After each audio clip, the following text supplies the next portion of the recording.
For more on this, I want to bring in Jay Edelson. He is the U.S. lawyer representing the families of the Tumbler Ridge victims, and he's joining us from New York. Jay, I appreciate you taking the time. Thank you. Thank you for having me. So take us through exactly what the families are alleging in this lawsuit. It's a complete breakdown of all safety protocols. So what we allege, and I want to make clear that we're working with John Rice and his Vancouver team. This is a cross-border effort, and his team's done an incredible job. What we're going to be able to demonstrate before a jury is, first, ChatGPT is too dangerous to have on the market. It's something which doesn't just allow people to post violent material. It actually encourages it. They've programmed their platform to keep conversations going, even when you're talking about self-harm or third-party harm.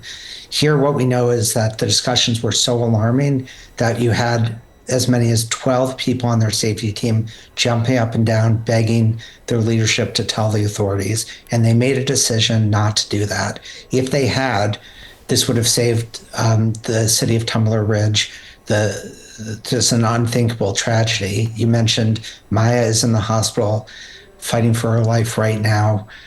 We have parents mourning the loss of their children mourning the loss of their mom, kids who've witnessed just the worst things you could think of, other students being shot at point blank range. It is just horrible. And, Sam Altman coming out with this, the crocodile tears and saying we have a zero tolerance policy, but they've made no concrete steps to make this better or to change their normal business practices. Nobody's been fired.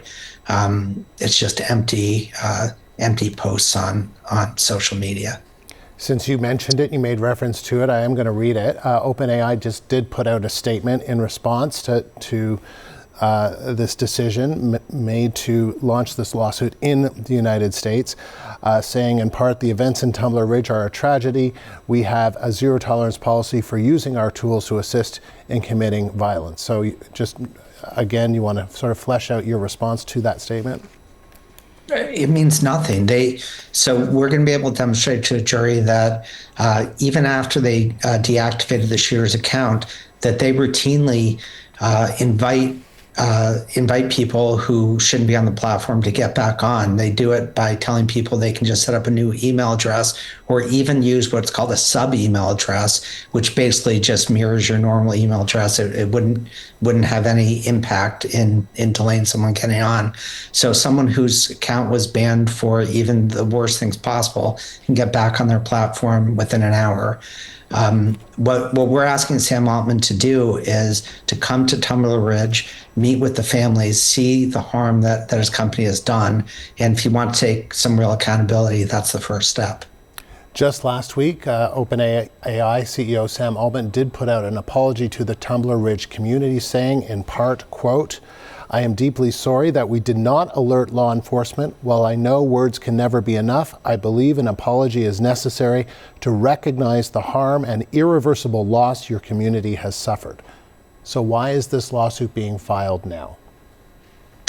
I'm sorry, I don't mean to laugh, but that's the type of apology that you would give if you step on somebody's foot. You have a town that's been decimated. He's offering nothing to help rebuild the town. He's offering nothing in terms of structural changes, no accountability whatsoever. And again, no willingness to actually meet with the families and give an apology face to face, which is what I think they deserve. The firm, the Canadian firm that you're working with, has said that litigating cases in Canada would be challenging. Damages for pain and suffering capped at $470,000 US.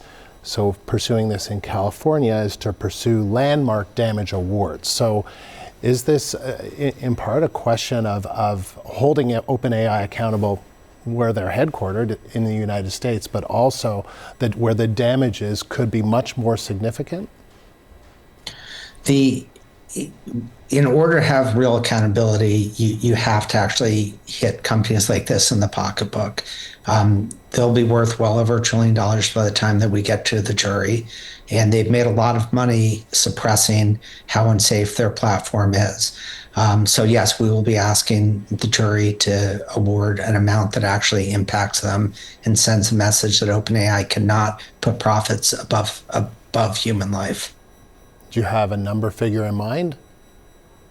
It's hard to imagine that jury wouldn't come back and award Maya over $1 billion. Her life will of course never be the same, and all of this could have been avoided. So yes, we will be seeking historic jury awards, and we expect to get them. Beyond compensation, what are the families hoping to achieve with this lawsuit? It's really the compensation is secondary. What they want is to make sure this never happens again, and that means real accountability. And it starts by giving us answers. OpenAI should be telling us right now who is in the room, who is making the decision not to call the police. They should be providing chat logs to us, and we're looking for real structural changes within OpenAI to make sure this doesn't happen again. Jay, thank you. Jay Edelson joining us from New York.